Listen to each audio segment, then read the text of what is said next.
Belt షాపుల గురించి మాట్లాడే అర్హత వైసీపీకి లేదన్న మంత్రి అచ్చెన్నాయుడు వ్యాఖ్యలపై గరమయ్యారు మండలి ప్రతిపక్ష నేత బొత్స. గత ప్రభుత్వంలో ఎక్కువ కేసులు పెట్టబట్టే మద్యం అమ్మకాలు తగ్గాయని అన్నారు. మరి 10 నెలల కాలంలో ఎందుకు కేసులు పెట్టలేదని ప్రశ్నించారు బొత్స. దీనికి సమాధానమిచ్చారు మంత్రి అచ్చెన్నాయుడు. గత ప్రభుత్వం మళ్లీ తామే అధికారంలోకి వస్తామన్న ఉద్దేశంతో భారీగా మద్యం స్టాక్ తెచ్చిపెట్టారని, ఇప్పుడు ఆ సరుకంతా అమ్మాలి కదా అని అన్నారు.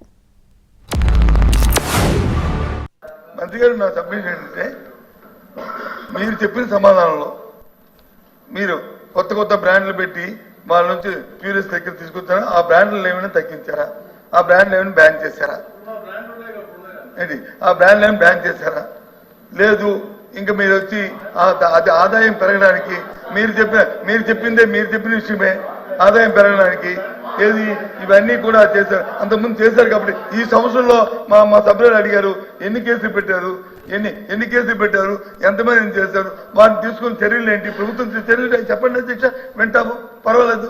అందుకని మా నాయుడు గారు చెప్పినట్టు వచ్చి మాకెవరికి హక్కు లేదంటే అదే కదా అధ్యక్ష, హక్కు లేదంటే మొత్తం అధ్యక్ష సొంత డిస్టిలరీ నుంచి రేపు ప్రభుత్వం వస్తుందో పోతుందో తెలియదని చెప్పి ఇంకొక 7-8 మాసాలకు సరిపోయిన సరుకులన్నీ తెచ్చి ఇక్కడ పడేసి అవన్నీ ఏం చేయమంటారు?